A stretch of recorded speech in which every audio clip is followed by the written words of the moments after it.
Assalamualaikum warahmatullahi wabarakatuh. Alhamdulillahirrabbilalamin.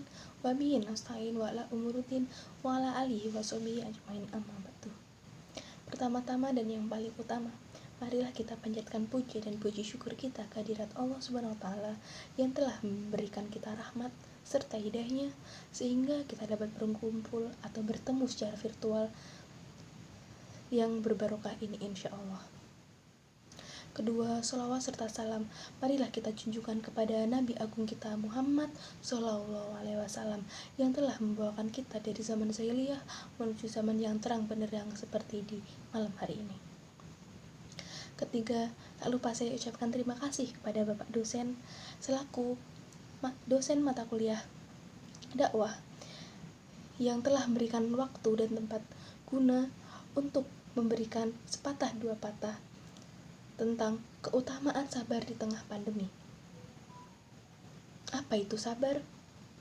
Sabar adalah suatu sikap menahan emosi dan keinginan, serta bertahan dalam situasi sulit dengan tidak mengeluh.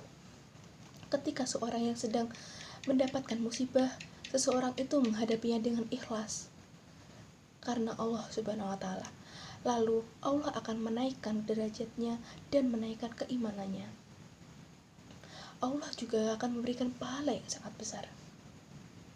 Seperti mafudot yang saya bacakan. Man sobaro dofiro, yang artinya barang siapa yang bersabar pasti akan mendapatkannya.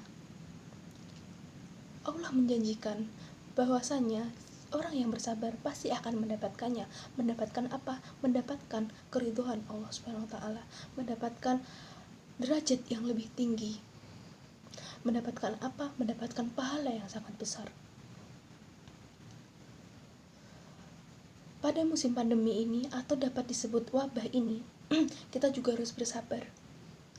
Allah juga sudah menjanjikan bahwasanya penyakit pasti sudah ada obatnya di dunia ini. Allah telah menyediakan obatnya.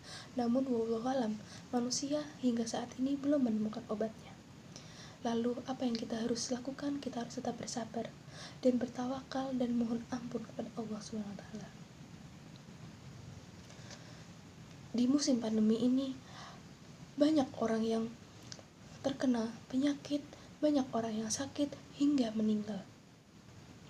Namun kita tetap harus ikhlas dan sabar menghadapinya. Kita juga banyak orang di sekeliling kita atau pengusaha-pengusaha yang di sekitar kita yang turun tikar. Karena pandemi ini, semua harus menjalankan sesuatu dengan online atau di rumah saja. Seperti contohnya sekolah atau belajar kita harus di rumah secara online.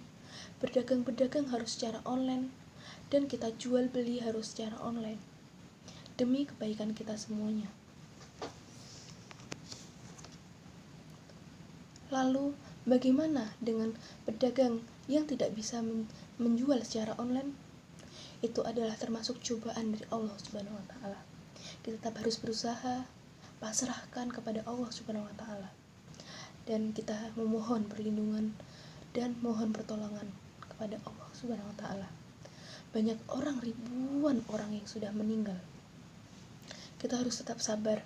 Banyak orang yang hasilnya sekarang menurun drastis, kita juga harus sabar. Namun selain sabar, kita juga harus percaya dengan kematian. Namun kita juga harus dapat menghindarinya dengan melakukan 3M, yaitu menjaga jarak, memakai masker, dan selalu mencuci tangan dengan sabun. Lalu kemudian kita harus berikhtiar. Kita harus berpasrahkan diri kepada Allah Subhanahu wa taala karena kematian hanya Allah yang tahu.